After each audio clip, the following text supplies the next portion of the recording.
اور فرار کی راہ اختیار کی، اور بدلہ و انتقام، بحالی عزا و وقار اور واپس یہ مجد و شرف کی جو باتیں انہوں نے سوچ رکھی تھیں انہیں یکسر بھول گئے۔ ابن اسحاق کہتے ہیں کہ اللہ نے مسلمانوں پر اپنی مدد نازل کی اور ان سے اپنا وعدہ پورا کیا، چنانچہ مسلمانوں نے تلواروں سے مشرکین کی ایسی کٹائی کی کہ وہ کیمپ سے بھی پرے بھاگ گئے اور بلا شبہ ان کو شکست فاش ہوئی۔ حضرت عبداللہ بن زبیر رضی اللہ عنہ کا بیان ہے کہ ان کے والد نے فرمایا، واللہ میں نے دیکھا کہ ہند بنت عتبہ اور ان کی ساتھی عورتوں کی پنڈلیاں نظر آ رہی ہیں، وہ کپڑے اٹھائے بھاگے جا رہی ہیں، ان کی گرفتاری میں تھوڑا زیادہ کچھ بھی حائل نہیں۔ صحیح بخاری میں حضرت برا بن عازب رضی اللہ عنہ کی روایت ہے کہ جب مشرکین سے ہماری ٹکر ہوئی تو مشرکین میں بھگدڑ مچ گئی، یہاں تک کہ میں نے عورتوں کو دیکھا کہ پنڈلیوں سے کپڑے اٹھائے پہاڑ میں تیزی سے بھاگ رہی تھیں، ان کے پازیب دکھائی پڑ رہے تھے، اور اس بھگدڑ کے عالم میں مسلمان مشرکین پر تلوار چلاتے اور مال سمیٹتے ہوئے ان کا تعاقب کر رہے تھے۔ تیر اندازوں کی خوفناک غلطی۔ لیکن عین اس وقت جبکہ یہ مختصر سا اسلامی لشکر اہل مکہ کے خلاف تاریخ کے اوراق پر ایک اور شاندار فتح ثبت کر رہا تھا جو اپنی تابناکی میں جنگ بدر کی فتح سے کسی طرح کم نہ تھی، تیر اندازوں کی اکثریت نے جو ایک خوفناک غلطی کا ارتکاب کیا جس کی وجہ سے جنگ کا پانسا پلٹ گیا، مسلمان سنگین خسارے سے دوچار ہو گئے اور خود نبی کریم صلی اللہ علیہ وسلم شہادت سے بال بال بچے، اور اس کی وجہ سے مسلمانوں کی وہ ساکھ اور وہ ہیبت جاتی رہی جو جنگ بدر کے نتیجے میں انہیں حاصل ہوئی تھی۔ پچھلے صفحات میں گزر چکا ہے کہ رسول اللہ صلی اللہ علیہ وسلم نے تیر اندازی کو فتح و شکست ہر حال میں اپنے پہاڑی مورچے پر ڈٹے رہنے کی کتنی سخت تاکید فرمائی تھی، لیکن ان سارے تاکیدی احکامات کے باوجود جب انہوں نے دیکھا کہ مسلمان دشمن کا مال غنیمت لوٹ رہے ہیں تو ان پر حب دنیا کا کچھ اثر غالب آ گیا، چنانچہ بعض نے بعض سے کہا، غنیمت غنیمت، تمہارے ساتھی جیت گئے، اب کاہے کا انتظار۔ اس آواز کے اٹھتے ہی ان کے کمانڈر حضرت عبداللہ بن جبیر نے انہیں رسول اللہ صلی اللہ علیہ وسلم کے احکامات یاد دلائے اور فرمایا، کیا تم لوگ بھول گئے کہ رسول اللہ صلی اللہ علیہ وسلم نے تمہیں کیا حکم دیا تھا؟ لیکن ان کی غالب اکثریت نے اس یاد دہانی پر کان نہ دھرا اور کہنے لگے، خدا کی قسم ہم بھی لوگوں کے پاس ضرور جائیں گے اور کچھ مال غنیمت ضرور حاصل کریں گے۔ اس کے بعد 40 تیر اندازوں نے اپنے مورچے چھوڑ دیے اور مال غنیمت سمیٹنے کے لیے عام لشکر میں جا شامل ہوئے۔ اس طرح مسلمانوں کی پشت خالی ہو گئی اور وہاں صرف عبداللہ بن جبیر اور ان کے 9 ساتھی باقی رہ گئے جو اس عزم کے ساتھ اپنے مورچوں میں ڈٹے رہے کہ یا تو انہیں اجازت دی جائے گی یا وہ اپنی جان آفرین کے حوالے کر دیں گے۔ اسلامی لشکر مشرکین کے نرغے میں۔ حضرت خالد بن ولید رضی اللہ عنہ جو اس سے پہلے 3 بار اس مورچے کو سر کرنے کی کوشش کر چکے تھے، اس زرین موقع سے فائدہ اٹھاتے ہوئے نہایت تیزی سے چکر کاٹ کر اسلامی لشکر کی پشت پر جا پہنچے اور چند لمحوں میں عبداللہ بن جبیر اور ان کے ساتھیوں کا صفایا کر کے مسلمانوں پر پیچھے سے ٹوٹ پڑے۔ ان کے شہ سواروں نے ایک نعرہ بلند کیا جس سے شکست خوردہ مشرکین کو اس نئی تبدیلی کا علم ہو گیا اور وہ بھی مسلمانوں پر ٹوٹ پڑے۔ ادھر قبیلے بنو حارث کی ایک عورت عمرہ بنت علقمہ نے لپک کر زمین پر پڑا ہوا مشرکین کا جھنڈا اٹھا لیا۔ پھر کیا تھا، بکھرے ہوئے مشرکین اس کے گرد سمٹنے لگے اور ایک نے دوسرے کو آواز دی جس کے نتیجے میں وہ مسلمانوں کے خلاف اکٹھا ہو گئے اور جم کر لڑائی شروع کر دی۔ اب مسلمان آگے اور پیچھے دونوں طرف سے گھیرے میں آ چکے تھے، گویا چکی کے 2 پاٹوں کے بیچ میں پڑ گئے تھے۔ رسول اللہ صلی اللہ علیہ وسلم کا پرخطر فیصلہ اور دلیرانہ اقدام۔ اس وقت رسول اللہ صلی اللہ علیہ وسلم صرف 9 صحابہ کی نفری کے ہمراہ پیچھے تشریف فرما تھے اور مسلمانوں کی مار دھاڑ اور مشرکین کے کھدیڑے جانے کا منظر دیکھ رہے تھے کہ آپ صلی اللہ علیہ وسلم کو ایک دم اچانک خالد بن ولید کے شہ سوار دکھائی پڑے۔ اس کے بعد آپ صلی اللہ علیہ وسلم کے سامنے 2 ہی راستے تھے، یا تو آپ صلی اللہ علیہ وسلم اپنے 9 رفقا سمیت تیزی سے بھاگ کر کسی محفوظ جگہ پر چلے جاتے اور اپنے لشکر کو جو اب نرغے میں آیا ہی چاہتا تھا اس کی قسمت پر چھوڑ دیتے، یا اپنی جان خطرے میں ڈال کر اپنے صحابہ کو بلاتے اور ان کی ایک معتبر تعداد اپنے پاس جمع کر کے ایک مضبوط محاذ تشکیل دیتے اور اس کے ذریعے مشرکین کا گھیرا توڑ کر اپنے لشکر کے لیے احد کی بلندی کی طرف جانے کا راستہ بناتے۔ آزمائش کے اس نازک ترین موقع پر رسول اللہ صلی اللہ علیہ وسلم کی عبقریت اور بے نظیر شجاعت نمایاں ہوئی، کیونکہ آپ صلی اللہ علیہ وسلم نے جان بچا کر بھاگنے کی بجائے اپنی جان خطرے میں ڈال کر صحابہ کرام کی جان بچانے کا فیصلہ کیا۔ چنانچہ آپ صلی اللہ علیہ وسلم نے خالد بن ولید کے شہ سواروں کو دیکھتے ہی نہایت بلند آواز سے صحابہ کرام کو پکارا، اللہ کے بندو ادھر! حالانکہ آپ صلی اللہ علیہ وسلم جانتے تھے کہ یہ آواز مسلمانوں سے پہلے مشرکین تک پہنچ جائے گی، اور یہی ہوا بھی۔ چنانچہ یہ آواز سن کر مشرکین کو معلوم ہو گیا کہ آپ صلی اللہ علیہ وسلم یہیں موجود ہیں، لہٰذا ان کا ایک دستہ مسلمانوں سے پہلے آپ صلی اللہ علیہ وسلم کے پاس پہنچ گیا، اور باقی شہ سواروں نے تیزی کے ساتھ مسلمانوں کو گھیرنا شروع کر دیا۔ اب ہم دونوں محاذ کی تفصیلات الگ الگ ذکر کر رہے ہیں۔ مسلمانوں میں انتشار۔ جب مسلمان نرغے میں آ گئے تو ایک گروہ تو ہوش کھو بیٹھا، اسے صرف اپنی جان کی پڑی تھی، چنانچہ اس نے میدان جنگ چھوڑ کر فرار کی راہ اختیار کی۔ اسے کچھ خبر نہ تھی کہ پیچھے کیا ہو رہا ہے۔ ان میں سے کچھ تو بھاگ کر مدینے میں جا گھسے اور کچھ پہاڑ کے اوپر چڑھ گئے۔ ایک اور گروہ پیچھے کی طرف پلٹا تو مشرکین کے ساتھ مخلوط ہو گیا۔ دونوں لشکر گڈ مڈ ہو گئے اور ایک کو دوسرے کا پتہ نہ چل سکا۔ اس کے نتیجے میں خود مسلمانوں کے ہاتھوں بعض مسلمان مار ڈالے گئے۔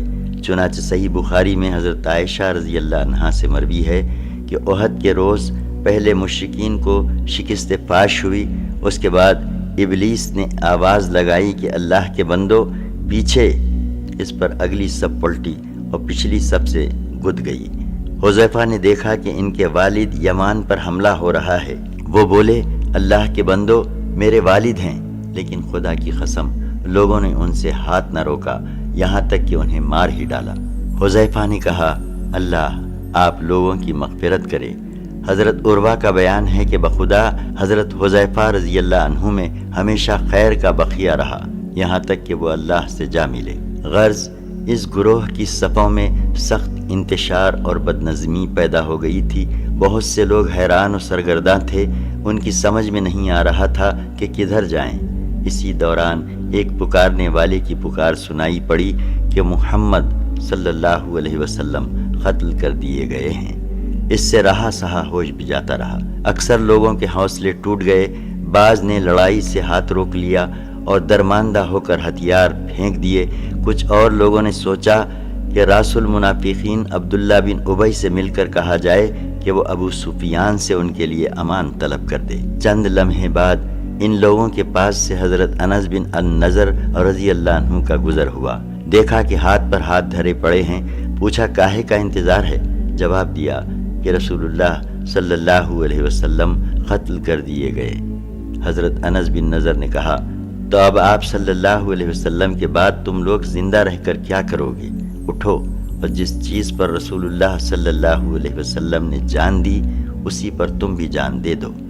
اس کے بعد کہا، اے اللہ، ان لوگوں نے یعنی مسلمانوں نے جو کچھ کیا ہے اس پر میں تیرے حضور معذرت کرتا ہوں، اور ان لوگوں نے یعنی مشرکین نے جو کچھ کیا ہے اس سے برات اختیار کرتا ہوں۔ اور یہ کہہ کر آگے بڑھ گئے۔ آگے حضرت سعد بن معاذ رضی اللہ عنہ سے ملاقات ہوئی۔ انہوں نے دریافت کیا، ابو عمر کہاں جا رہے ہو؟ حضرت انس رضی اللہ عنہ نے جواب دیا، آہا، جنت کی خوشبو کا کیا کہنا، اے سعد، میں اسے احد کے پرے محسوس کر رہا ہوں۔ اس کے بعد اور آگے بڑھے اور مشرکین سے لڑتے ہوئے شہید ہو گئے۔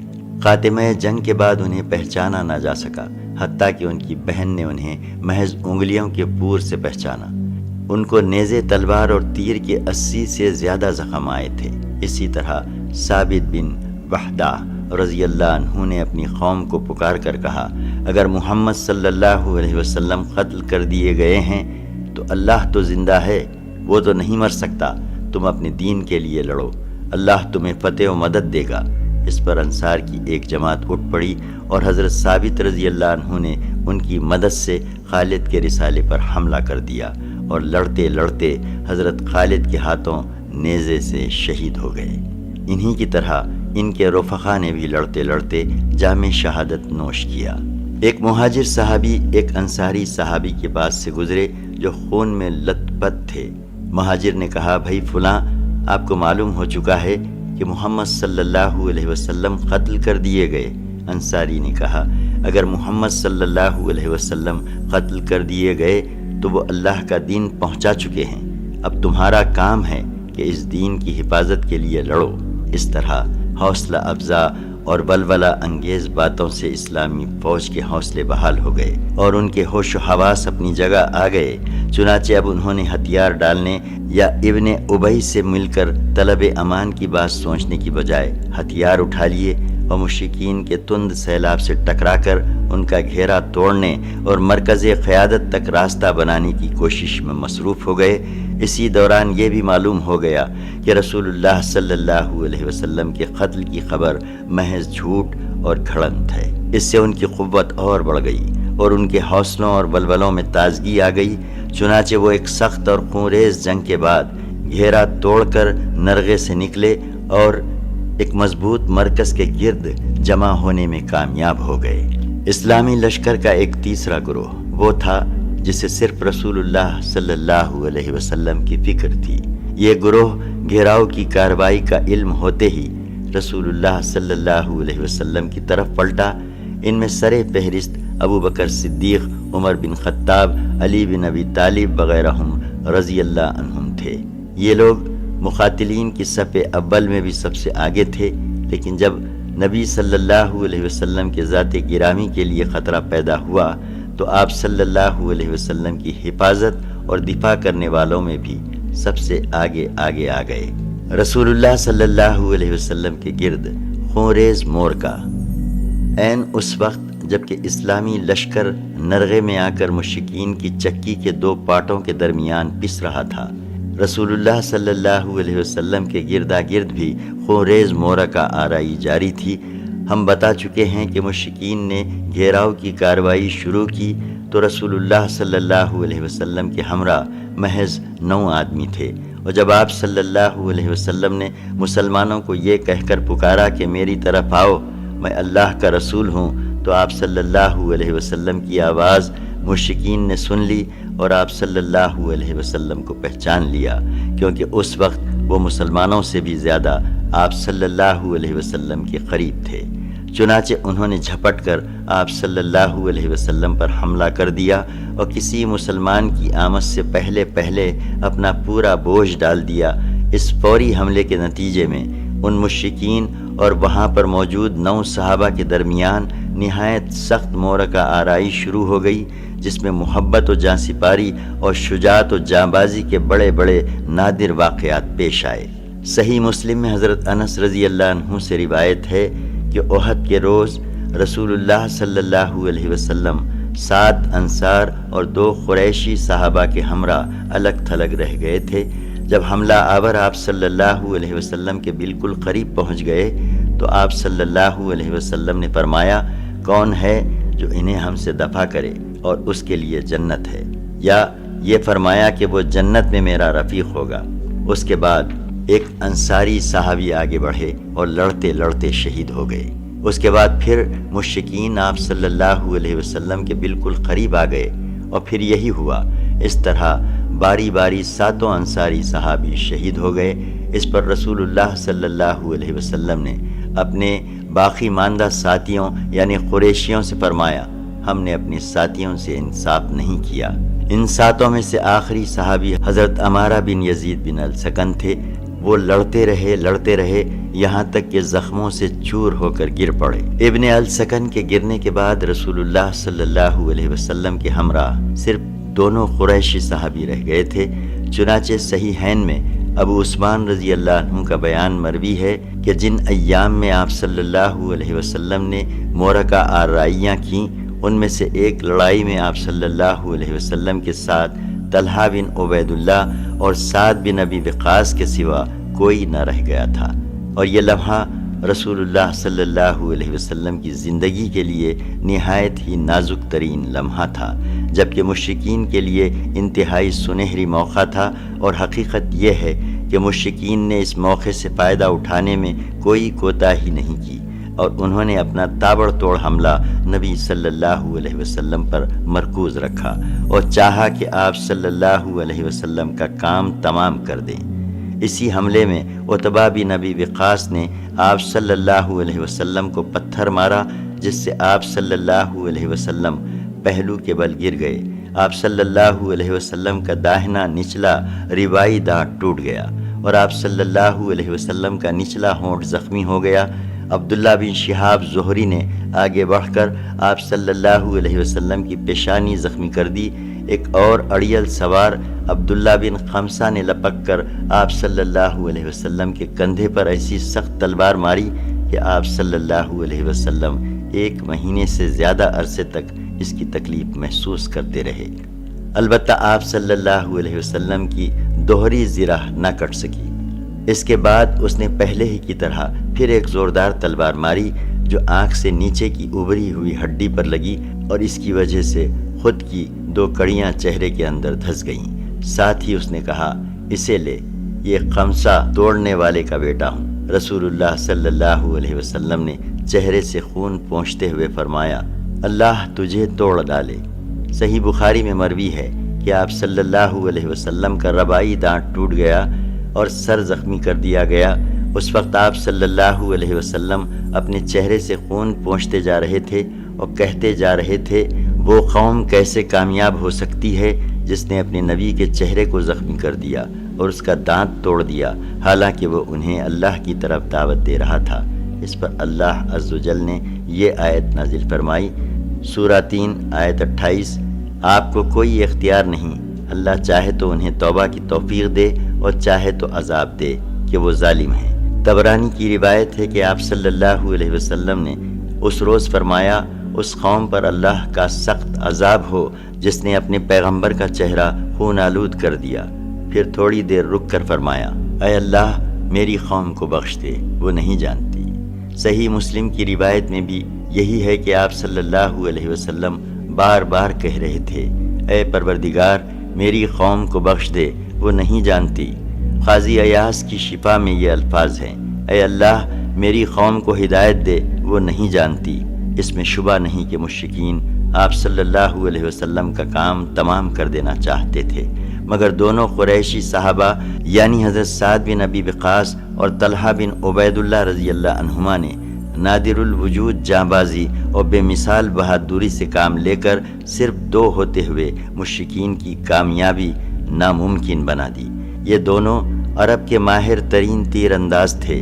انہوں نے تیر مار مار کر مشرکین کے حملہ آوروں کو رسول اللہ صلی اللہ علیہ وسلم سے پرے رکھا۔ جہاں تک سعد بن ابی وقاص رضی اللہ عنہ کا تعلق ہے تو رسول اللہ صلی اللہ علیہ وسلم نے اپنے ترکش کے سارے تیر ان کے لیے بکھیر دیے اور فرمایا، چلاؤ، تم پر میرے ماں باپ فدا ہوں۔ ان کی صلاحیت کا اندازہ اس سے لگایا جا سکتا ہے کہ رسول اللہ صلی اللہ علیہ وسلم نے ان کے سوا کسی اور کے لیے ماں باپ کے فدا ہونے کی بات نہیں کہی۔ اور جہاں تک حضرت طلحہ رضی اللہ عنہ کا تعلق ہے تو ان کے کارنامے کا اندازہ نسائی کی ایک روایت سے لگایا جا سکتا ہے، جس میں حضرت جابر رضی اللہ عنہ نے رسول اللہ صلی اللہ علیہ وسلم پر مشرکین کے اس وقت کے حملے کا ذکر کیا ہے جب آپ صلی اللہ علیہ وسلم نے انصار کی ذرا جتنی نفری کے ہمراہ تشریف فرما تھے۔ حضرت جابر رضی اللہ عنہ کا بیان ہے کہ مشرکین نے رسول اللہ صلی اللہ علیہ وسلم کو جا لیا تو آپ صلی اللہ علیہ وسلم نے فرمایا، کون ہے جو ان سے نمٹے؟ حضرت طلحہ رضی اللہ عنہ نے کہا، میں۔ اس کے بعد حضرت جابر رضی اللہ عنہ نے انصار کے آگے بڑھنے اور ایک ایک کر کے شہید ہونے کی وہ تفصیل ذکر کی ہے جسے ہم صحیح مسلم کے حوالے سے بیان کر چکے ہیں۔ حضرت جابر رضی اللہ عنہ فرماتے ہیں کہ جب یہ سب شہید ہو گئے تو حضرت طلحہ رضی اللہ عنہ آگے بڑھے اور 11 آدمیوں کے برابر تنہا لڑائی کی، یہاں تک کہ ان کے ہاتھ پر تلوار کی ایک ایسی ضرب لگی جس سے ان کی انگلیاں کٹ گئیں۔ اس پر ان کے منہ سے آواز نکلی، ہس سی۔ رسول اللہ صلی اللہ علیہ وسلم نے فرمایا، اگر تم بسم اللہ کہتے تو تمہیں فرشتے اٹھا لیتے اور لوگ دیکھتے۔ حضرت جابر رضی اللہ عنہ کا بیان ہے کہ پھر اللہ نے مشرکین کو پلٹا دیا۔ اقلیل میں حاکم کی روایت ہے کہ انہیں احد کے روز 39 یا 35 زخم آئے اور ان کی بچلی اور شہادت کی انگلیاں شل ہو گئیں۔ امام بخاری نے قیس بن ابی حازم سے روایت کی ہے کہ انہوں نے کہا، میں نے حضرت طلحہ رضی اللہ عنہ کا ہاتھ دیکھا کہ وہ شل تھا، اس سے احد کے دن انہوں نے نبی صلی اللہ علیہ وسلم کو بچایا تھا۔ ترمذی کی روایت ہے کہ رسول اللہ صلی اللہ علیہ وسلم نے ان کے بارے میں اس روز فرمایا، جو شخص کسی شہید کو روئے زمین پر چلتا ہوا دیکھنا چاہے وہ طلحہ بن عبید اللہ کو دیکھ لے رضی اللہ عنہ۔ اور ابو داؤد اور طیالسی نے حضرت عائشہ رضی اللہ عنہا سے روایت کی ہے کہ ابو بکر رضی اللہ عنہ جب جنگ احد کا تذکرہ فرماتے تو کہتے کہ یہ جنگ کل کی کل طلحہ رضی اللہ عنہ کے لیے تھی، یعنی اس میں نبی صلی اللہ علیہ وسلم کے تحفظ کا اصل کارنامہ انہوں نے ہی انجام دیا تھا۔ حضرت ابو بکر رضی اللہ عنہ نے ان کے بارے میں یہ بھی کہا، اے طلحہ بن عبید اللہ، تمہارے لیے جنتیں واجب ہو گئیں اور تم نے اپنے یہاں حورین کا ٹھکانہ بنا لیا۔ اسی نازک ترین لمحے اور مشکل ترین وقت میں اللہ نے غیب سے اپنی مدد نازل فرمائی۔ چنانچہ صحیحین میں حضرت سعد رضی اللہ عنہ کا بیان ہے کہ میں نے رسول اللہ صلی اللہ علیہ وسلم کو احد کے روز دیکھا۔ آپ صلی اللہ علیہ وسلم کے ساتھ 2 آدمی تھے، سفید کپڑے پہنے ہوئے۔ یہ دونوں آپ صلی اللہ علیہ وسلم کی طرف سے انتہائی زوردار لڑائی لڑ رہے تھے۔ میں نے اس سے پہلے اور اس کے بعد ان دونوں کو کبھی نہیں دیکھا۔ ایک اور روایت میں ہے یہ دونوں حضرت جبرائیل و حضرت میکائیل تھے۔ رسول اللہ صلی اللہ علیہ وسلم کے پاس صحابہ کے اکٹھا ہونے کی ابتدا۔ یہ سارا حادثہ چند لمحات کے اندر بالکل اچانک اور نہایت تیز رفتاری سے پیش آ گیا، ورنہ نبی صلی اللہ علیہ وسلم کے منتخب صحابہ کرام جو لڑائی کے دوران صف اول میں تھے، جنگ کی صورتحال بدلتے ہی یا نبی صلی اللہ علیہ وسلم کی آواز سنتے ہی آپ صلی اللہ علیہ وسلم کی طرف بے تحاشا دوڑ کر آئے کہ کہیں آپ صلی اللہ علیہ وسلم کو کوئی ناگوار حادثہ پیش نہ آ جائے۔ مگر یہ لوگ پہنچے تو رسول اللہ صلی اللہ علیہ وسلم زخمی ہو چکے تھے، 6 انصاری شہید ہو چکے تھے، 7ویں زخمی ہو کر گر چکے تھے، اور حضرت سعد رضی اللہ عنہ اور حضرت طلحہ رضی اللہ عنہ جان توڑ مدافعت کر رہے تھے۔ ان لوگوں نے پہنچتے ہی اپنے جسموں اور ہتھیاروں سے نبی صلی اللہ علیہ وسلم کے گرد ایک باڑ تیار کر دی اور دشمن کے تابڑ توڑ حملے روکنے میں انتہائی بہادری سے کام لیا۔ لڑائی کے سب سے آپ صلی اللہ علیہ وسلم کے پاس پلٹ کر آنے والے سب سے پہلے صحابی آپ صلی اللہ علیہ وسلم کے یار غار حضرت ابو بکر صدیق رضی اللہ عنہ تھے۔ ابن حبان نے اپنی صحیح میں حضرت عائشہ رضی اللہ عنہا سے روایت کی ہے کہ ابو بکر رضی اللہ عنہ نے فرمایا، احد کے دن سارے لوگ نبی صلی اللہ علیہ وسلم سے پلٹ گئے تھے، یعنی محافظین کے سوا تمام صحابہ کرام آپ کو آپ کی خیامگاہ میں چھوڑ کر لڑائی کے لیے اگلی صفوں میں چلے گئے تھے۔ پھر گھیراؤ کے حادثے کے بعد میں پہلا شخص تھا جو نبی صلی اللہ علیہ وسلم کے پاس پلٹ کر آیا۔ دیکھا تو آپ کے سامنے ایک آدمی تھا جو آپ صلی اللہ علیہ وسلم کی طرف سے لڑ رہا تھا اور آپ صلی اللہ علیہ وسلم کو بچا رہا تھا۔ میں نے جی میں کہا، تم طلحہ ہو، تم پر میرے ماں باپ فدا ہوں، تم طلحہ ہو، تم پر میرے ماں باپ فدا ہوں۔ اتنے میں ابو عبیدہ بن جراح میرے پاس آ گئے۔ وہ اس طرح دوڑ رہے تھے گویا چڑیا اڑ رہی ہے، یہاں تک کہ مجھ سے آ ملے۔ اب ہم دونوں نبی صلی اللہ علیہ وسلم کی طرف دوڑے، دیکھا تو آپ کے آگے طلحہ بچھے پڑے ہیں۔ آپ صلی اللہ علیہ وسلم نے فرمایا، اپنے بھائی کو سنبھالو، اس نے جنت واجب کر لی۔ حضرت ابو بکر رضی اللہ عنہ کا بیان ہے کہ ہم پہنچے تو نبی صلی اللہ علیہ وسلم کا چہرہ مبارک زخمی ہو چکا تھا، اور خود کی 2 کڑیاں آنکھ کے نیچے رخسار میں دھنس چکی تھیں۔ میں نے انہیں نکالنا چاہا تو ابو عبیدہ نے کہا خدا کا واسطہ دیتا ہوں مجھے نکالنے دیجیے۔ اس کے بعد انہوں نے منہ سے ایک کڑی پکڑی اور آہستہ آہستہ نکالنی شروع کی تاکہ رسول اللہ صلی اللہ علیہ وسلم کو اذیت نہ پہنچے، اور بالآخر ایک کڑی اپنے منہ سے کھینچ کر نکال دی، لیکن اس کوشش میں ان کا ایک نچلا دانت گر گیا۔ اب دوسری میں نے کھینچنی چاہی تو ابو عبیدہ نے پھر کہا ابو بکر خدا کا واسطہ دیتا ہوں مجھے کھینچنے دیجیے۔ اس کے بعد دوسری بھی آہستہ آہستہ کھینچی، لیکن ان کا دوسرا نچلا دانت بھی گر گیا۔ پھر رسول اللہ صلی اللہ علیہ وسلم نے فرمایا اپنے بھائی طلحہ کو سنبھالو، اس نے جنت واجب کر لی۔ حضرت ابو بکر صدیق رضی اللہ عنہ کہتے ہیں کہ اب ہم طلحہ رضی اللہ عنہ کی طرف متوجہ ہوئے اور انہیں سنبھالا۔ ان کو 10 سے زیادہ زخم آ چکے تھے۔ اس سے بھی اندازہ ہوتا ہے کہ حضرت طلحہ رضی اللہ عنہ نے اس دن دفاع و قتال میں کیسی جانبازی اور بے جگری سے کام لیا تھا۔ پھر انہی نازک ترین لمحات کے دوران رسول اللہ صلی اللہ علیہ وسلم کے گرد جانباز صحابہ کی ایک جماعت بھی آن پہنچی، جن کے نام یہ ہیں: 1 ابو دجانہ، 2 مصعب بن عمیر، 3 علی بن ابی طالب، 4 سہل بن حنیف، 5 مالک بن سینان ابو سعید خدری کے والد، 6 ام عمارہ نصیبہ بنت کعب مازینہ، 7 قتادہ بن نعمان، 8 عمر بن خطاب، 9 حاتب بن ابی بلتعہ، اور 10 ابو طلحہ رضی اللہ عنہم اجمعین۔ مشرکین کے دباؤ میں اضافہ۔ ادھر مشرکین کی تعداد بھی لمحہ لمحہ بڑھتی جا رہی تھی، جس کے نتیجے میں ان کے حملے سخت ہوتے جا رہے تھے اور ان کا دباؤ بڑھتا جا رہا تھا، یہاں تک کہ رسول اللہ صلی اللہ علیہ وسلم ان چند گڑھوں میں سے ایک گڑھے میں جا گرے جنہیں ابو عامر فاسق نے اسی قسم کی شرارت کے لیے کھود رکھا تھا، اور اس کے نتیجے میں آپ صلی اللہ علیہ وسلم کا گھٹنا موچ کھا گیا۔ چنانچہ حضرت علی رضی اللہ عنہ نے آپ کا ہاتھ تھاما اور طلحہ بن عبید اللہ نے جو خود بھی زخموں سے چور تھے آپ صلی اللہ علیہ وسلم کو آغوش میں لیا، تب آپ صلی اللہ علیہ وسلم برابر کھڑے ہو سکے۔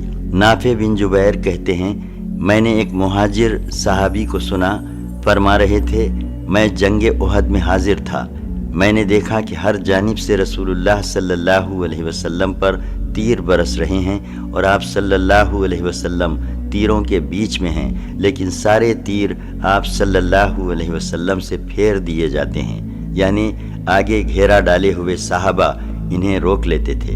اور میں نے دیکھا کہ عبداللہ بن شہاب زہری کہہ رہا تھا مجھے بتاؤ محمد کہاں ہے، اب یا تو میں رہوں گا یا وہ رہے گا، حالانکہ رسول اللہ صلی اللہ علیہ وسلم اس کے بازو میں تھے، آپ صلی اللہ علیہ وسلم کے ساتھ کوئی بھی نہ تھا۔ پھر وہ آپ صلی اللہ علیہ وسلم سے آگے نکل گیا۔ اس پر صفوان نے اسے ملامت کی، جواب میں اس نے کہا واللہ میں نے اسے دیکھا ہی نہیں، خدا کی قسم وہ ہم سے محفوظ کر دیا گیا ہے۔ اس کے بعد ہم 4 آدمی یہ عہد و پیما کر کے نکلے کہ انہیں قتل کر دیں گے، لیکن ان تک پہنچ نہ سکے۔ نادر روزگار جانبازی۔ بہرحال اس موقع پر مسلمانوں نے ایسی نادر روزگار جانبازی اور تابناک قربانیوں سے کام لیا جس کی نظیر تاریخ میں نہیں ملتی۔ چنانچہ ابو طلحہ رضی اللہ عنہ نے اپنے آپ کو رسول اللہ صلی اللہ علیہ وسلم کے آگے سپر بنا لیا اور اپنا سینہ اوپر اٹھا لیا کرتے تھے تاکہ آپ صلی اللہ علیہ وسلم کو دشمن کے تیروں سے محفوظ رکھ سکیں۔ حضرت انس رضی اللہ عنہ کا بیان ہے کہ احد کے روز لوگ یعنی عام مسلمان شکست کھا کر رسول اللہ صلی اللہ علیہ وسلم کے پاس آنے کی بجائے ادھر ادھر بھاگ گئے اور ابو طلحہ رضی اللہ عنہ آپ صلی اللہ علیہ وسلم کے آگے اپنی ایک ڈھال لے کر سپر بن گئے۔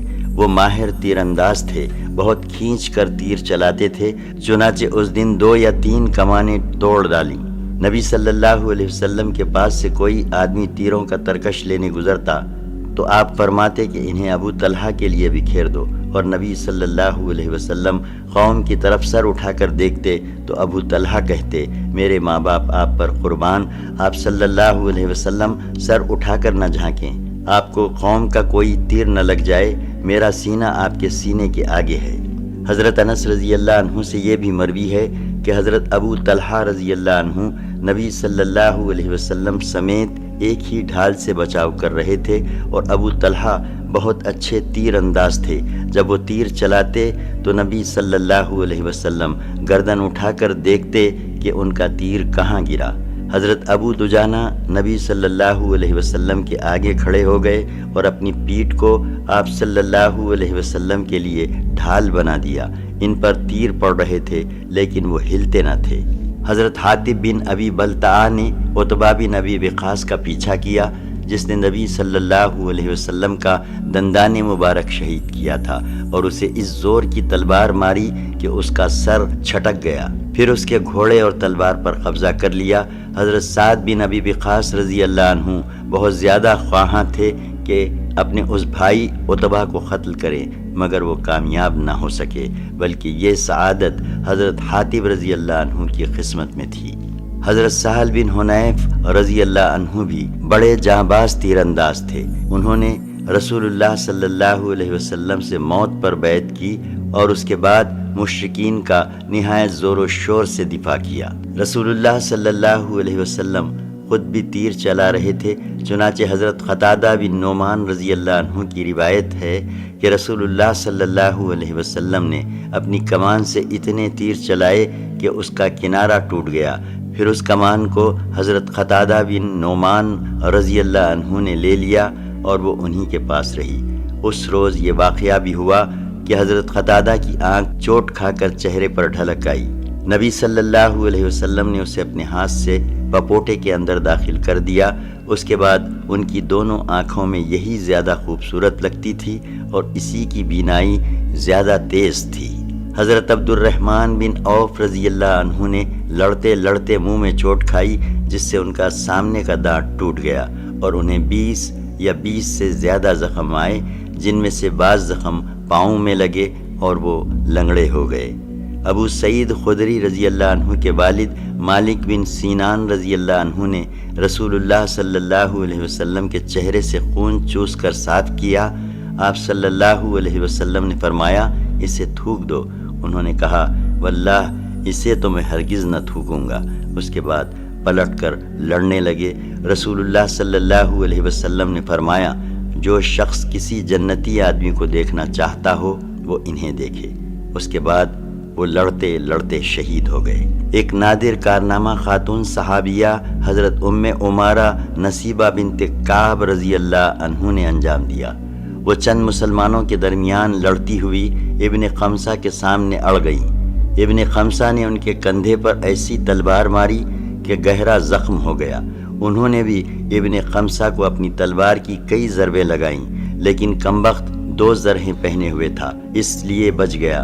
حضرت ام عمارہ رضی اللہ عنہا نے لڑتے بھیڑتے 12 زخم کھائے۔ حضرت مصعب بن عمیر رضی اللہ عنہ نے بھی انتہائی پامردی و جانبازی سے جنگ کی۔ وہ رسول اللہ صلی اللہ علیہ وسلم سے ابن قمصہ اور اس کے ساتھیوں کے پے در پے حملوں کا دفاع کر رہے تھے۔ انہی کے ہاتھ میں اسلامی لشکر کا پھریرا تھا۔ ظالموں نے ان کے داہنے ہاتھ پر اس زور کی تلوار ماری کہ ہاتھ کٹ گیا۔ اس کے بعد انہوں نے بائیں ہاتھ میں جھنڈا پکڑ لیا اور کفار کے مد مقابل ڈٹے رہے۔ بالآخر ان کا بایاں ہاتھ بھی کاٹ دیا گیا۔ اس کے بعد انہوں نے جھنڈے پر گھٹنے ٹیک کر اسے سینے اور گردن کے سہارے لہرائے رکھا اور اسی حالت میں جام شہادت نوش فرمایا۔ ان کا قاتل ابن قمصہ تھا۔ وہ سمجھ رہا تھا کہ یہ محمد ہیں، کیونکہ حضرت مصعب بن عمیر رضی اللہ عنہ آپ صلی اللہ علیہ وسلم کے ہم شکل تھے۔ چنانچہ وہ حضرت مصعب رضی اللہ عنہ کو شہید کر کے مشرکین کی طرف واپس چلا گیا اور چلا چلا کر اعلان کیا کہ محمد قتل کر دیے گئے صلی اللہ علیہ وسلم۔ نبی صلی اللہ علیہ وسلم کی شہادت کی خبر اور مورکے پر اس کا اثر۔ اس کے اس اعلان سے نبی صلی اللہ علیہ وسلم کی شہادت کی خبر مسلمانوں اور مشرکین دونوں میں پھیل گئی، اور یہی وہ نازک ترین لمحہ تھا جس میں رسول اللہ صلی اللہ علیہ وسلم سے الگ تھلگ نرغے کے اندر آئے ہوئے بہت سے صحابہ کرام کے حوصلے ٹوٹ گئے، ان کے عزائم سرد پڑ گئے، ان کی صفیں اتھل پتھل اور بدنظمی و انتشار کا شکار ہو گئیں، مگر آپ صلی اللہ علیہ وسلم کی شہادت کی یہی خبر اس حیثیت سے مفید ثابت ہوئی کہ اس کے بعد مشرکین کے پرجوش حملوں میں کسی قدر کمی آ گئی، کیونکہ وہ محسوس کر رہے تھے کہ ان کا آخری مقصد پورا ہو چکا ہے۔ چنانچہ اب بہت سے مشرکین نے حملہ بند کر کے مسلمان شہداء کی لاشوں کا مسئلہ کرنا شروع کر دیا۔ رسول اللہ صلی اللہ علیہ وسلم کی پہم مورکہ آرائی اور حالات پر قابو۔ حضرت مصعب رضی اللہ عنہ کی شہادت کے بعد رسول اللہ صلی اللہ علیہ وسلم نے جھنڈا حضرت علی بن ابی طالب رضی اللہ عنہ کو دیا۔ انہوں نے جم کر لڑائی کی۔ وہاں پر موجود باقی صحابہ کرام نے بھی بے مثال جانبازی اور سرفروشی کے ساتھ دفاع اور حملہ کیا، جس سے بالآخر اس بات کا امکان پیدا ہو گیا کہ رسول اللہ صلی اللہ علیہ وسلم مشرکین کی صفیں چیر کر نرغے میں آئے ہوئے صحابہ کرام کی جانب راستہ بنائیں۔ چنانچہ آپ صلی اللہ علیہ وسلم نے قدم آگے بڑھایا اور صحابہ کرام کی جانب تشریف لائے۔ سب سے پہلے حضرت کعب بن مالک رضی اللہ عنہ نے آپ صلی اللہ علیہ وسلم کو پہچانا، خوشی سے چیخ پڑے، مسلمانوں خوش ہو جاؤ، یہ ہیں رسول اللہ صلی اللہ علیہ وسلم۔ آپ صلی اللہ علیہ وسلم نے اشارہ فرمایا کہ خاموش رہو، تاکہ مشرکین کو آپ صلی اللہ علیہ وسلم کی موجودگی اور مقام موجودگی کا پتہ نہ لگ سکے، مگر ان کی آواز مسلمانوں کے کان تک پہنچ چکی تھی۔ چنانچہ مسلمان آپ کی پناہ میں آنا شروع ہو گئے اور رفتہ رفتہ تقریباً 30 صحابہ کرام جمع ہو گئے۔ جب اتنی تعداد جمع ہو گئی تو رسول اللہ صلی اللہ علیہ وسلم نے پہاڑ کی گھاٹی یعنی کیمپ کی طرف ہٹنا شروع کیا، مگر چونکہ اس واپسی کی معنی یہ تھے کہ مشرکین نے مسلمانوں کو نرغے میں لینے کی جو کارروائی کی تھی وہ بے نتیجہ رہ جائے، اس لیے مشرکین نے اس واپسی کو ناکام بنانے کے لیے اپنے تابڑ توڑ حملے جاری رکھے، مگر آپ صلی اللہ علیہ وسلم نے ان حملہ آوروں کا ہجوم چیر کر راستہ بنا ہی لیا، اور شیران اسلام کی شجاعت و شہزوری کے سامنے ان کی ایک نہ چلی۔ اسی اثنا میں مشرکین کا ایک اڑیل شہ سوار عثمان بن عبداللہ بن مغیرہ یہ کہتے ہوئے رسول اللہ صلی اللہ علیہ وسلم کی جانب بڑھا کہ یا تو میں رہوں گا یا وہ رہے گا۔ ادھر رسول اللہ صلی اللہ علیہ وسلم بھی دو دو ہاتھ کرنے کے لیے ٹھہر گئے، مگر مقابلے کی نوبت نہ آئی، کیونکہ اس کا گھوڑا ایک گڑھے میں گر گیا اور اتنے میں حارث بن سما نے اس کے پاس پہنچ کر اسے للکارا اور اس کے پاؤں پر اس زور کی تلوار ماری کہ وہیں بٹھا دیا۔ پھر اس کا کام تمام کر کے اس کا ہتھیار لے لیا اور رسول اللہ صلی اللہ علیہ وسلم کی خدمت میں آ گئے، مگر اتنے میں مکی فوج کے ایک دوسرے سوار عبداللہ بن جابر نے پلٹ کر حارث بن سما پر حملہ کر دیا اور ان کے کندھے پر تلوار مار کر زخمی کر دیا، مگر مسلمانوں نے لپک کر انہیں اٹھا لیا اور ادھر خطرات سے کھیلنے والے مرد مجاہد حضرت ابو دجانہ رضی اللہ عنہ، جنہوں نے آج سرخ پٹی باندھ رکھی تھی، عبداللہ بن جابر پر ٹوٹ پڑے اور اسے ایسی تلوار ماری کہ اس کا سر اڑ گیا۔ کرشمہ قدرت دیکھیے کہ اسی خوریز مار دھاڑ کے دوران مسلمانوں کو نیند کی جھپکیاں بھی آ رہی تھیں، اور جیسا کہ قرآن نے بتلایا ہے یہ اللہ کی طرف سے امن و طمانینت تھی۔ ابو طلحہ کا بیان ہے کہ میں بھی ان لوگوں میں تھا جن پر احد کے روز نیند چھا رہی تھی، یہاں تک کہ میرے ہاتھ سے کئی بار تلوار گر گئی۔ حالت یہ تھی کہ وہ گرتی تھی اور میں پکڑتا تھا، پھر گرتی تھی اور پھر پکڑتا تھا۔ خلاصہ یہ کہ اس طرح کی جاں بازی و جاں سپاری کے ساتھ یہ دستہ منظم طور سے پیچھے ہٹتا ہوا پہاڑ کی گھاٹی میں واقع کیمپ تک جا پہنچا، اور بقیہ لشکر کے لیے بھی اس محفوظ مقام تک پہنچنے کا راستہ بنا دیا۔ چنانچہ باقی ماندہ لشکر بھی اب آپ صلی اللہ علیہ وسلم کے پاس آ گیا، اور حضرت خالد کی فوجی عبقریت رسول اللہ صلی اللہ علیہ وسلم کی فوجی عبقریت کے سامنے ناکام ہو گئی۔ ابی بن خلف کا قتل۔ ابن اسحاق کا بیان ہے کہ جب رسول اللہ صلی اللہ علیہ وسلم گھاٹی میں تشریف لا چکے تو ابی بن خلف یہ کہتا ہوا آیا کہ محمد کہاں ہیں، یا تو میں رہوں گا یا وہ رہے گا۔ صحابہ نے کہا یا رسول اللہ صلی اللہ علیہ وسلم، ہم میں سے کوئی اس پر حملہ کرے۔ رسول اللہ صلی اللہ علیہ وسلم نے فرمایا اسے آنے دو۔ جب قریب آیا تو رسول اللہ صلی اللہ علیہ وسلم نے حارث بن سما سے ایک چھوٹا سا نیزہ لیا اور لینے کے بعد جھٹکا دیا تو اس طرح لوگ ادھر ادھر اڑ گئے، جیسے اونٹ اپنے بدن کو جھٹکا دیتا ہے تو مکھیاں اڑ جاتی ہیں۔ اس کے بعد آپ صلی اللہ علیہ وسلم اس کے مد مقابل پہنچے۔ اس کی خود اور زرہ کے درمیان حلق کے پاس تھوڑی سی جگہ کھلی دکھائی پڑی۔ آپ صلی اللہ علیہ وسلم نے اسی پر ٹکا کر ایسا نیزہ مارا کہ وہ گھوڑے سے کئی بار لڑک گیا۔ جب قریش کے پاس گیا درآں حالانکہ گردن میں کوئی بڑی خراش نہ تھی، البتہ خون بند تھا اور بہتا نہ تھا، تو کہنے لگا مجھے واللہ محمد صلی اللہ علیہ وسلم نے قتل کر دیا۔ لوگوں نے کہا خدا کی قسم تمہارا دل چلا گیا ہے، ورنہ تمہیں واللہ کوئی خاص چوٹ نہیں ہے۔ اس نے کہا وہ مکے میں مجھ سے کہہ چکا تھا کہ میں تمہیں قتل کروں گا، اس لیے خدا کی قسم اگر وہ مجھ پر تھوک دیتا تو بھی میری جان چلی جاتی۔ بالآخر اللہ کا یہ دشمن مکہ واپس ہوتے ہوئے مقام صرف پہنچ کر مر گیا۔ ابو الاسود نے حضرت عروہ سے روایت کی ہے کہ یہ بیل کی طرح آواز نکالتا تھا اور کہتا تھا کہ اس ذات کی قسم جس کے ہاتھ میں میری جان ہے، جو تکلیف مجھے ہے اگر وہ ذی المجاز کے سارے باشندوں کو ہوتی تو وہ سب کے سب مر جاتے۔ حضرت طلحہ رضی اللہ عنہ نبی صلی اللہ علیہ وسلم کو اٹھاتے ہیں۔ پہاڑ کی طرف نبی صلی اللہ علیہ وسلم کی واپسی کے دوران ایک چٹان پڑ گئی۔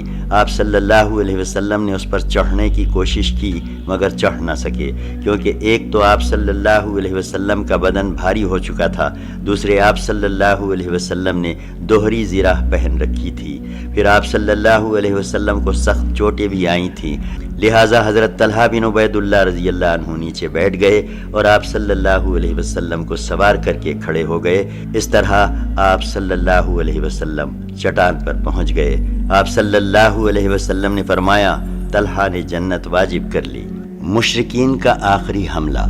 جب رسول اللہ صلی اللہ علیہ وسلم گھاٹی کے اندر اپنی قیادت گاہ میں پہنچ گئے تو مشرکین نے مسلمانوں کو زخم پہنچانے کی آخری کوشش کی۔ ابن اسحاق کا بیان ہے کہ اس اثنا میں کہ رسول اللہ صلی اللہ علیہ وسلم گھاٹی کے اندر تشریف فرما تھے، ابو سفیان اور خالد بن ولید کی قیادت میں مشرکین کا ایک دستہ چڑھ آیا۔ رسول اللہ صلی اللہ علیہ وسلم نے دعا فرمائی کہ اے اللہ یہ ہم سے اوپر نہ جانے پائیں۔ پھر حضرت عمر رضی اللہ عنہ اور مہاجرین کی ایک جماعت نے لڑ کر انہیں پہاڑ سے نیچے اتار دیا۔ مغازی اموی کا بیان ہے کہ مشرکین پہاڑ پر چڑھ آئے تو رسول اللہ صلی اللہ علیہ وسلم نے حضرت سعد رضی اللہ عنہ سے فرمایا ان کے حوصلے پست کرو، یعنی انہیں پیچھے ڈھکیل دو۔ انہوں نے کہا میں تنہا ان کے حوصلے کیسے پست کروں؟ اس پر آپ صلی اللہ علیہ وسلم نے 3 بار یہی بات دہرائی۔ بالآخر حضرت سعد رضی اللہ عنہ نے اپنے ترکش سے ایک تیر نکالا اور ایک شخص کو مارا تو وہیں ڈھیر ہو گیا۔ حضرت سعد رضی اللہ عنہ کہتے ہیں کہ میں نے پھر اپنا تیر لیا، اسے پہچانتا تھا اور اس سے دوسرے کو مارا تو اس کا بھی کام تمام ہو گیا۔ اس کے بعد پھر تیر لیا، اسے پہچانتا تھا اور اس سے ایک تیسرے کو مارا تو اس کی جان بھی جاتی رہی۔ اس کے بعد مشرکین نیچے اتر گئے۔ میں نے کہا یہ مبارک تیر ہے، پھر میں نے اسے اپنی ترکش میں رکھ لیا۔ یہ تیر زندگی بھر حضرت سعد رضی اللہ عنہ کے پاس رہا اور ان کے بعد ان کی اولاد کے پاس رہا۔ شہداء کا مسئلہ۔ یہ آخری حملہ تھا جو مشرکین نے نبی صلی اللہ علیہ وسلم کے خلاف کیا تھا، چونکہ انہیں آپ صلی اللہ علیہ وسلم کے انجام کا صحیح علم نہ تھا، بلکہ آپ صلی اللہ علیہ وسلم کی شہادت کا تقریباً یقین تھا۔ اس لیے انہوں نے اپنے کیمپ کی طرف پلٹ کر مکہ واپسی کی تیاری شروع کر دی۔ کچھ مشرکین مرد اور عورتیں مسلمان شہداء کے مسئلہ میں مشغول ہو گئے، یعنی شہیدوں کی شرمگاہیں اور کان ناک وغیرہ کاٹ لیے، پیٹ چیر دیے۔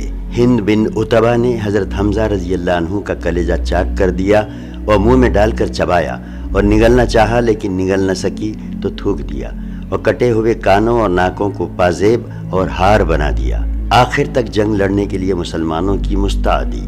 پھر اس آخری وقت میں وہ ایسے واقعات پیش آئے جن سے یہ اندازہ لگانا مشکل نہیں کہ جانباز و سرفروش مسلمان آخر تک جنگ لڑنے کے لیے کس قدر مستعد تھے اور اللہ کی راہ میں جان دینے کا کیسا ولولہ خیز جذبہ رکھتے تھے۔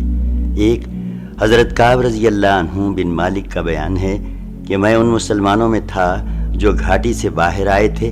میں نے دیکھا کہ مشرکین کے ہاتھوں مسلمان شہداء کا مسئلہ کیا جا رہا ہے تو رک گیا، پھر آگے بڑھا کیا دیکھتا ہوں کہ ایک مشرک جو بھاری بھرکم زرہ میں ملبوس تھا شہیدوں کے درمیان سے گزر رہا ہے اور کہتا جا رہا ہے کہ کٹی ہوئی بکریوں کی طرح ڈھیر ہو گئے، اور ایک مسلمان اس کی راہ تک رہا ہے، وہ بھی زرہ پہنے ہوئے ہے۔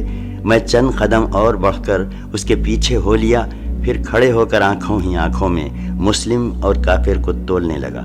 محسوس ہوا کہ کافر اپنے ڈیل ڈول اور ساز و سامان دونوں لحاظ سے بہتر ہے۔ اب میں دونوں کا انتظار کرنے لگا۔ بالآخر دونوں میں ٹکر ہو گئی اور مسلمان نے کافر کو ایسی تلوار ماری کہ وہ پاؤں تک کاٹتی چلی گئی۔ مشرک دو ٹکڑے ہو کر گرا۔ پھر مسلمان نے اپنا چہرہ کھولا اور کہا، او کعب، کیسی رہی؟ میں ابو دجانہ ہوں۔ 2 خاتمہ جنگ پر کچھ مومن عورتیں میدان جہاد بھی پہنچیں۔ چنانچہ حضرت انس رضی اللہ عنہ کا بیان ہے کہ میں نے حضرت عائشہ بنت ابی بکر رضی اللہ عنہا اور ام سلیم کو دیکھا کہ پنڈلی کی پازیب تک کپڑے چڑھائے پیٹھ پر مشک لاد لاد لا رہی تھیں اور قوم کے منہ میں اونڈیل رہی تھیں۔ حضرت عمر رضی اللہ عنہ کا بیان ہے کہ احد کے روز حضرت ام سلیت رضی اللہ عنہا ہمارے لیے مشک بھر بھر کر لا رہی تھیں۔ انہی عورتوں میں حضرت ام ایمن بھی تھیں۔ انہوں نے جب شکست خوردہ مسلمانوں کو دیکھا کہ مدینے میں گھسنا چاہتے ہیں تو ان کے چہروں پر مٹی پھینکنے لگیں اور کہنے لگیں، یہ سوت کاٹنے کا تکلا لو اور ہمیں تلوار دو۔ اس کے بعد تیزی سے میدان جنگ پہنچیں اور زخمیوں کو پانی پلانے لگیں۔ ان پر حبان بن ارخا نے تیر چلایا، وہ گر پڑیں اور پردہ کھل گیا۔ اس پر اللہ کے اس دشمن نے بھرپور قہقہا لگایا۔ رسول اللہ صلی اللہ علیہ وسلم پر یہ بات گراں گزری اور آپ صلی اللہ علیہ وسلم نے حضرت سعد بن ابی وقاص کو ایک بے ریش تیر دے کر فرمایا، اسے چلاؤ۔ حضرت سعد رضی اللہ عنہ نے چلایا تو وہ تیر حبان کے حلق پر لگا اور وہ چت گرا اور اس کا پردہ کھل گیا۔ اس پر رسول اللہ صلی اللہ علیہ وسلم اس طرح ہنسے کہ جڑ کے دانت دکھائی دینے لگے اور فرمایا، سعد نے ام ایمن کا بدلہ چکا لیا، اللہ ان کی دعا قبول کرے۔ گھاٹی میں قراریابی کے بعد جب رسول اللہ صلی اللہ علیہ وسلم نے گھاٹی کے اندر اپنی قیام گاہ میں ذرا قرار پا لیا تو حضرت علی بن ابی طالب رضی اللہ عنہ مہراز سے اپنی ڈھال میں پانی بھر لائے۔ کہا جاتا ہے کہ مہراز پتھر میں بنا ہوا وہ گڑھا ہوتا ہے جس میں زیادہ سا پانی آ سکتا ہو، اور کہا جاتا ہے کہ یہ احد میں ایک چشمے کا نام تھا۔ بہرحال حضرت علی رضی اللہ عنہ نے وہ پانی نبی صلی اللہ علیہ وسلم کی خدمت میں پینے کے لیے پیش کیا۔ آپ صلی اللہ علیہ وسلم نے قدرے ناگوار بو محسوس کی، اس لیے اسے پیا تو نہیں، البتہ اس سے چہرے کا خون دھو لیا اور سر پر بھی ڈال لیا۔ اس حالت میں آپ صلی اللہ علیہ وسلم فرما رہے تھے، اس شخص پر اللہ کا سخت غضب ہو جس نے اس کے نبی صلی اللہ علیہ وسلم کے چہرے کو خون آلود کیا۔ حضرت سہل رضی اللہ عنہ فرماتے ہیں، مجھے معلوم ہے کہ رسول اللہ صلی اللہ علیہ وسلم کا زخم کس نے دھویا، پانی کس نے بہایا اور علاج کس چیز سے کیا گیا۔ آپ کی لخت جگر حضرت فاطمہ رضی اللہ عنہا آپ صلی اللہ علیہ وسلم کا زخم دھو رہی تھیں اور حضرت علی رضی اللہ عنہ ڈھال سے پانی بہا رہے تھے۔ جب حضرت فاطمہ رضی اللہ عنہا نے دیکھا کہ پانی کے سبب خون بڑھتا ہی جا رہا ہے تو چٹائی کا ایک ٹکڑا لیا اور اسے جلا کر چپکا دیا، جس سے خون رک گیا۔ ادھر حضرت محمد بن مسلمہ رضی اللہ عنہ شیریں اور خوش ذائقہ پانی لائے۔ نبی صلی اللہ علیہ وسلم نے نوش فرمایا اور دعائے خیر دی۔ زخم کے اثر سے نبی صلی اللہ علیہ وسلم نے ظہر کی نماز بیٹھے بیٹھے پڑھی اور صحابہ کرام نے بھی آپ صلی اللہ علیہ وسلم کے پیچھے بیٹھ ہی کر نماز ادا کی۔ ابو سفیان کی شماتت اور حضرت عمر رضی اللہ عنہ سے دو باتیں۔ مشرکین نے واپسی کی تیاری مکمل کر لی تو ابو سفیان جبل احد پر نمودار ہوا اور بآواز بلند بولا، کیا تم میں محمد ہیں؟ لوگوں نے کوئی جواب نہ دیا۔ اس نے پھر کہا، کیا تم میں ابو قحافہ کے بیٹے ابو بکر ہیں؟ لوگوں نے کوئی جواب نہ دیا۔ اس نے پھر سوال کیا، کیا تم میں عمر بن خطاب ہیں؟ لوگوں نے اب کی مرتبہ بھی جواب نہ دیا، کیونکہ نبی صلی اللہ علیہ وسلم نے صحابہ کرام کو اس کا جواب دینے سے منع فرما دیا تھا۔ ابو سفیان نے ان تینوں کے سوا کسی اور کے بارے میں نہ پوچھا، کیونکہ اسے اس کی قوم کو معلوم تھا کہ اسلام کا قیام انہی تینوں کے ذریعے ہے۔ بہرحال جب کوئی جواب نہ ملا تو اس نے کہا، چلو ان تینوں سے فرصت ہوئی۔ یہ سن کر حضرت عمر رضی اللہ عنہ بے قابو ہو گئے اور بولے وہ اللہ کے دشمن جن کا تو نے نام لیا ہے وہ سب زندہ ہیں اور ابھی اللہ نے تیری رسوائی کا سامان باقی رکھا ہے۔ اس کے بعد ابو سفیان نے کہا تمہارے مقتولین کا مسئلہ ہوا ہے، لیکن میں نے نہ اس کا حکم دیا تھا اور نہ اس کا برا ہی منایا ہے۔ پھر نعرہ لگایا اولو حبل، حبل بلند ہو۔ نبی صلی اللہ علیہ وسلم نے فرمایا تم لوگ جواب کیوں نہیں دیتے؟ صحابہ نے عرض کیا کیا جواب دیں؟ آپ صلی اللہ علیہ وسلم نے فرمایا کہو اللہ اعلیٰ اور برتر ہے۔ پھر ابو سفیان نے نعرہ لگایا ہمارے لیے عزا ہے اور تمہارے لیے عزا نہیں۔ نبی صلی اللہ علیہ وسلم نے فرمایا جواب کیوں نہیں دیتے؟ صحابہ نے دریافت کیا کیا جواب دیں؟ آپ صلی اللہ علیہ وسلم نے فرمایا کہو اللہ ہمارا مولا ہے اور تمہارا کوئی مولا نہیں۔ اس کے بعد ابو سفیان نے کہا کتنا اچھا کارنامہ رہا، آج کا دن جنگ بدر کے دن کا بدلہ ہے اور لڑائی ڈول ہے۔ حضرت عمر رضی اللہ عنہ نے جواب میں کہا برابر نہیں، ہمارے مقتولین جنت میں ہیں اور تمہارے مقتولین جہنم میں۔ اس کے بعد ابو سفیان نے کہا عمر میرے قریب آؤ۔ رسول اللہ صلی اللہ علیہ وسلم نے فرمایا جاؤ دیکھو کیا کہتا ہے۔ وہ قریب آئے تو ابو سفیان نے کہا عمر میں خدا کا واسطہ دے کر پوچھتا ہوں کیا ہم نے محمد کو قتل کر دیا ہے؟ حضرت عمر رضی اللہ عنہ نے کہا واللہ نہیں، بلکہ اس وقت وہ تمہاری باتیں سن رہے ہیں۔ ابو سفیان نے کہا تم میرے نزدیک ابن خمسہ سے زیادہ سچے اور راست باز ہو۔ بدر میں ایک اور جنگ لڑنے کا عہد و پیما۔ ابن اسحاق کا بیان ہے کہ ابو سفیان اور اس کے رفقا واپس ہونے لگے تو ابو سفیان نے کہا آئندہ سال بدر میں پھر لڑنے کا وعدہ ہے۔ رسول اللہ صلی اللہ علیہ وسلم نے ایک صحابی سے فرمایا کہہ دو ٹھیک ہے، اب یہ بات ہمارے اور تمہارے درمیان طے رہی۔ مشرکین کے موقف کی تحقیق۔ اس کے بعد رسول اللہ صلی اللہ علیہ وسلم نے حضرت علی بن ابی طالب رضی اللہ عنہ کو روانہ کیا اور فرمایا قوم یعنی مشرکین کے پیچھے پیچھے جاؤ اور دیکھو وہ کیا کر رہے ہیں اور ان کا ارادہ کیا ہے۔ اگر انہوں نے گھوڑے پہلو میں رکھے ہوں اور اونٹوں پر سوار ہوں تو ان کا ارادہ مکہ کا ہے، اور اگر گھوڑوں پر سوار ہوں اور اونٹ ہانک کر لے جائیں تو مدینے کا ارادہ ہے۔ پھر فرمایا اس ذات کی قسم جس کے ہاتھ میں میری جان ہے، اگر انہوں نے مدینے کا ارادہ کیا تو میں مدینے جا کر ان سے دو دو ہاتھ کروں گا۔ حضرت علی رضی اللہ عنہ کا بیان ہے کہ اس کے بعد میں ان کے پیچھے نکلا تو دیکھا کہ انہوں نے گھوڑے پہلو میں کر رکھے ہیں اور اونٹوں پر سوار ہیں اور مکے کا رخ ہے۔ شہیدوں اور زخمیوں کی خبر گیری۔ قریش کی واپسی کے بعد مسلمان اپنے شہیدوں اور زخمیوں کی کھوج خبر لینے کے لیے فارغ ہو گئے۔ حضرت زید بن ثابت رضی اللہ عنہ کا بیان ہے کہ احد کے روز رسول اللہ صلی اللہ علیہ وسلم نے مجھے بھیجا کہ میں سعد بن الربی کو تلاش کروں اور فرمایا کہ اگر وہ دکھائی پڑ جائیں تو انہیں میرا سلام کہنا اور یہ کہنا کہ رسول اللہ صلی اللہ علیہ وسلم دریافت کر رہے ہیں کہ تم اپنے آپ کو کیسا پا رہے ہو۔ حضرت زید رضی اللہ عنہ کہتے ہیں کہ میں مقتولین کے درمیان چکر لگاتے ہوئے ان کے پاس پہنچا تو ان کی آخری سانس آ جا رہی تھی۔ انہیں نیزے تلوار اور تیر کے 70 سے زیادہ زخم آئے تھے۔ میں نے کہا اے سعد اللہ کے رسول صلی اللہ علیہ وسلم آپ کو سلام کہتے ہیں اور دریافت فرما رہے ہیں کہ مجھے بتاؤ اپنے آپ کو کیسا پا رہے ہو۔ انہوں نے کہا رسول اللہ صلی اللہ علیہ وسلم کو سلام، آپ سے عرض کرو کہ یا رسول اللہ صلی اللہ علیہ وسلم جنت کی خوشبو پا رہا ہوں، اور میری قوم انصار سے کہو کہ اگر تم میں سے ایک آنکھ بھی ہلتی رہی اور دشمن رسول اللہ صلی اللہ علیہ وسلم تک پہنچ گیا تو تمہارے لیے اللہ کے نزدیک کوئی عذر نہ ہوگا، اور اسی وقت ان کی روح پرواز کر گئی۔ لوگوں نے زخمیوں میں اسیرم کو بھی پایا جن کا نام عمر بن ثابت تھا۔ ان میں تھوڑی سی رمق باقی تھی، اس سے قبل انہیں اسلام کی دعوت دی جاتی تھی مگر وہ قبول نہیں کرتے تھے، اس لیے لوگوں نے حیرت سے کہا کہ یہ اسیرم کیسے آیا ہے؟ اسے تو ہم نے اس حالت میں چھوڑا تھا کہ وہ اس دین کا انکاری تھا۔ چنانچہ ان سے پوچھا گیا کہ تمہیں یہاں کیا چیز لے آئی، قوم کی حمایت کا جوش یا اسلام کی رغبت؟ انہوں نے کہا اسلام کی رغبت۔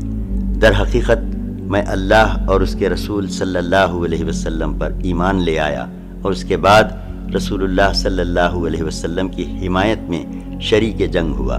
یہاں تک کہ اب میں اس حالت سے دوچار ہوں جو آپ لوگوں کی آنکھوں کے سامنے ہے۔ اور اسی وقت ان کا انتقال ہو گیا۔ لوگوں نے رسول اللہ صلی اللہ علیہ وسلم سے اس کا ذکر کیا تو آپ صلی اللہ علیہ وسلم نے فرمایا وہ جنتیوں میں سے ہے۔ ابو ہریرہ رضی اللہ عنہ کہتے ہیں کہ حالانکہ اس نے اللہ کے لیے ایک وقت کی بھی نماز نہیں پڑھی تھی، کیونکہ اسلام لانے کے بعد ابھی کسی نماز کا وقت آیا ہی نہ تھا کہ شہید ہو گئے۔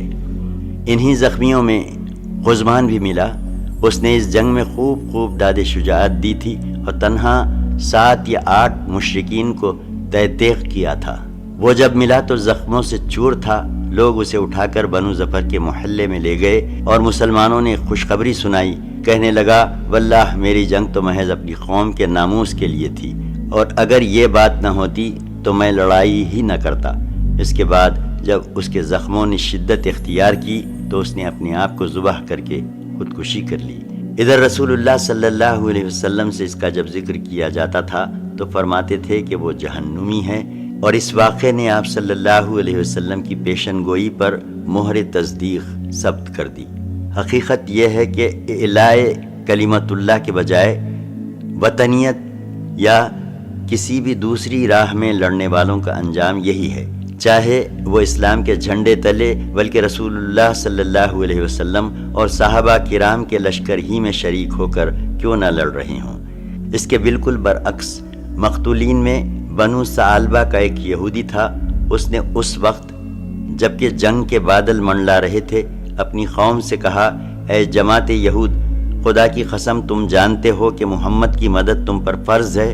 یہود نے کہا مگر آج سبت یعنی سنیچر کا دن ہے۔ اس نے کہا تمہارے لیے کوئی سبت نہیں۔ پھر اس نے اپنی تلوار لی، ساز و سامان اٹھایا اور بولا اگر میں مارا جاؤں تو میرا مال محمد کے لیے ہے، وہ اس میں جو چاہیں گے کریں گے۔ اس کے بعد میدان جنگ میں گیا اور لڑتے بھیڑتے مارا گیا۔ رسول اللہ صلی اللہ علیہ وسلم نے فرمایا مقیریق بہترین یہودی تھا۔ اس موقع پر رسول اللہ صلی اللہ علیہ وسلم نے خود بھی شہداء کا معائنہ فرمایا اور فرمایا کہ میں ان لوگوں کے حق میں گواہ رہوں گا۔ حقیقت یہ ہے کہ جو شخص اللہ کی راہ میں زخمی کیا جاتا ہے اسے اللہ قیامت کے روز اس حالت میں اٹھائے گا کہ اس کے زخم سے خون بہہ رہا ہوگا۔ رنگ تو خون ہی کا ہوگا لیکن خوشبو مشک کی خوشبو ہوگی۔ کچھ صحابہ کرام رضی اللہ عنہم نے اپنے شہداء کو مدینہ منتقل کر لیا تھا۔ آپ صلی اللہ علیہ وسلم نے انہیں حکم دیا کہ اپنے شہیدوں کو واپس لا کر ان کی شہادت گاہوں میں دفن کریں، نیز شہداء کے ہتھیار اور پوستین کے لباس اتار لیے جائیں، پھر انہیں غسل دیے بغیر جس حالت میں ہوں اسی حالت میں دفن کر دیا جائے۔ آپ صلی اللہ علیہ وسلم 2 3 شہیدوں کو ایک ہی قبر میں دفن فرما رہے تھے اور 2 آدمیوں کو ایک ہی کپڑے میں اکٹھا لپیٹ دیتے تھے اور دریافت فرماتے تھے کہ ان میں سے کس کو قرآن زیادہ یاد ہے۔ لوگ جس کی طرف اشارہ کرتے اسے لحد میں آگے کرتے اور فرماتے کہ میں قیامت کے روز ان لوگوں کے بارے میں گواہی دوں گا۔ عبداللہ بن عمرو بن حرام اور عمرو بن جموح ایک ہی قبر میں دفن کیے گئے کیونکہ ان دونوں میں دوستی تھی۔ حضرت حنظلہ کی لاش غائب تھی۔ تلاش کے بعد ایک جگہ اس حالت میں ملی کہ زمین سے اوپر تھی اور اس سے پانی ٹپک رہا تھا۔ رسول اللہ صلی اللہ علیہ وسلم نے صحابہ کرام رضی اللہ عنہم کو بتلایا کہ فرشتے انہیں غسل دے رہے ہیں۔ پھر فرمایا ان کی بیوی سے پوچھو کیا معاملہ ہے۔ ان کی بیوی سے دریافت کیا گیا تو انہوں نے واقعہ بتلایا۔ یہیں سے حضرت حنظلہ کا نام غسیل الملائکہ یعنی فرشتوں کے غسل دیے ہوئے پڑ گیا۔ رسول اللہ صلی اللہ علیہ وسلم نے اپنے چچا حضرت حمزہ کا حال دیکھا تو سخت غمگین ہوئے۔ آپ کی پھوپھو حضرت صفیہ رضی اللہ عنہا تشریف لائیں۔ وہ بھی اپنے بھائی حضرت حمزہ کو دیکھنا چاہتی تھیں، لیکن رسول اللہ صلی اللہ علیہ وسلم نے ان کے صاحبزادے حضرت زبیر رضی اللہ عنہ سے کہا کہ انہیں واپس لے جائیں، وہ اپنے بھائی کا حال دیکھ نہ لیں۔ مگر حضرت صفیہ رضی اللہ عنہا نے کہا آخر ایسا کیوں؟ مجھے معلوم ہو چکا ہے کہ میرے بھائی کا مصلح کیا گیا ہے، لیکن یہ اللہ کی راہ میں ہے، اس لیے جو کچھ ہوا ہم اس سے پوری طرح راضی ہیں۔ میں ثواب سمجھتے ہوئے انشاءاللہ ضرور صبر کروں گی۔ اس کے بعد وہ حضرت حمزہ کے پاس آئیں، انہیں دیکھا، ان کے لیے دعا کی، انا للہ پڑھی اور اللہ سے مغفرت مانگی۔ پھر رسول اللہ صلی اللہ علیہ وسلم نے حکم دیا کہ انہیں حضرت عبداللہ بن جہش کے ساتھ دفن کر دیا جائے۔ وہ حضرت حمزہ کے بھانجے بھی تھے اور رضائی بھائی بھی۔ حضرت ابن مسعود رضی اللہ عنہ کا بیان ہے کہ رسول اللہ صلی اللہ علیہ وسلم حضرت حمزہ بن عبد المطلب رضی اللہ عنہ پر جس طرح روئے، اس سے بڑھ کر روتے ہوئے ہم نے آپ صلی اللہ علیہ وسلم کو کبھی نہیں دیکھا۔ آپ صلی اللہ علیہ وسلم نے انہیں قبلے کی طرف رکھا، پھر ان کے جنازے پر کھڑے ہوئے اور اس طرح روئے کہ آواز بلند ہو گئی۔ در حقیقت شہداء کا منظر تھا ہی بڑا دلدوز اور زہرہ گداز۔ چنانچہ حضرت خباب بن ارت کا بیان ہے کہ حضرت حمزہ کے لیے ایک سادہ دھاریوں والی چادر کے سوا کوئی کفن نہ مل سکا۔ یہ چادر سر پر ڈالی جاتی تو پاؤں کھل جاتے اور پاؤں پر ڈالی جاتی تو سر کھل جاتا۔ بالآخر چادر سے سر ڈھک دیا گیا اور پاؤں پر اسقر یعنی گھاس ڈال دی گئی۔ حضرت عبد الرحمن بن عوف کا بیان ہے کہ مصعب بن عمیر کی شہادت واقع ہوئی اور وہ مجھ سے بہتر تھے، تو انہیں ایک چادر کے اندر کفنایا گیا۔ حالت یہ تھی کہ اگر ان کا سر ڈھانکا جاتا تو پاؤں کھل جاتے اور پاؤں ڈھانکے جاتے تو سر کھل جاتا تھا۔ ان کی یہی کیفیت حضرت خباب نے بھی بیان کی ہے اور اتنا مزید اضافہ فرمایا ہے کہ اس کیفیت کو دیکھ کر نبی صلی اللہ علیہ وسلم نے ہم سے فرمایا کہ چادر سے ان کا سر ڈھانک دو اور پاؤں پر اسقر گھاس ڈال دو۔ رسول اللہ صلی اللہ علیہ وسلم اللہ عز و جل کی حمد و ثنا کرتے اور اس سے دعا فرماتے ہیں۔ امام احمد کی روایت ہے کہ احد کے روز جب مشرکین واپس چلے گئے تو رسول اللہ صلی اللہ علیہ وسلم نے صحابہ کرام رضی اللہ عنہم سے فرمایا، برابر ہو جاؤ، ذرا میں اپنے رب عز و جل کی ثنا کروں۔ اس حکم پر صحابہ کرام رضی اللہ عنہم نے آپ صلی اللہ علیہ وسلم کے پیچھے صفیں باندھ لیں اور آپ صلی اللہ علیہ وسلم نے فرمایا، اے اللہ تیرے ہی لیے ساری حمد ہے۔ اے اللہ، جس چیز کو تو کشادہ کر دے اسے کوئی تنگ نہیں کر سکتا، اور جس چیز کو تو تنگ کر دے اسے کوئی کشادہ نہیں کر سکتا۔ جس شخص کو تو گمراہ کر دے اسے کوئی ہدایت نہیں دے سکتا، اور جس شخص کو تو ہدایت دے دے اسے کوئی گمراہ نہیں کر سکتا۔ جس چیز کو تو روک دے اسے کوئی دے نہیں سکتا، اور جو چیز تو دے دے اسے کوئی روک نہیں سکتا۔ جس چیز کو تو دور کر دے اسے کوئی قریب نہیں کر سکتا، اور جس چیز کو تو قریب کر دے اسے کوئی دور نہیں کر سکتا۔ اے اللہ، ہمارے اوپر اپنی برکتیں، رحمتیں اور فضل و رزق پھیلا دے۔ اے اللہ، میں تجھ سے برقرار رہنے والی نعمت کا سوال کرتا ہوں جو نہ ٹلے اور نہ ختم ہو۔ اے اللہ، میں تجھ سے فقر کے دن مدد کا اور خوف کے دن امن کا سوال کرتا ہوں۔ اے اللہ، جو کچھ تو نے ہمیں دیا ہے اس کے شر سے اور جو کچھ نہیں دیا ہے اس کے بھی شر سے تیری پناہ چاہتا ہوں۔ اے اللہ، ہمارے نزدیک ایمان کو محبوب کر دے اور اسے ہمارے دلوں میں خوشنما بنا دے، اور کفر، فسق اور نافرمانی کو ناگوار بنا دے اور ہمیں ہدایت یافتہ لوگوں میں کر دے۔ اے اللہ، ہمیں مسلمان رکھتے ہوئے وفات دے اور مسلمان ہی رکھتے ہوئے زندہ رکھ، اور رسوائی اور فتنے سے دوچار کیے بغیر صالحین میں شامل فرما۔ اے اللہ، تو ان کافروں کو مار اور ان پر سختی اور عذاب کر جو تیرے پیغمبروں کو جھٹلاتے اور تیری راہ سے روکتے ہیں۔ اے اللہ، ان کافروں کو بھی مار جنہیں کتاب دی گئی۔ یا الہ الحق۔